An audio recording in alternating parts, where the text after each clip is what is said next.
How to edit videos with AI in Captions.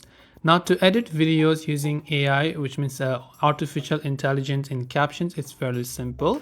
Now, there are many things that it does automatically. This app is going to add your captions automatically. It can trim your videos automatically and do a lot of other smart things.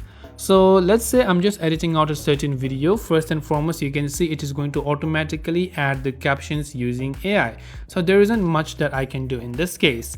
The second thing is, if you look towards the toolbar, there are many other AI features. So the first is AI trim, which is auto trim over here. It's going to do that. And if there is any sort of pauses that it's going to detect, it's going to automatically trim that particular part in your video.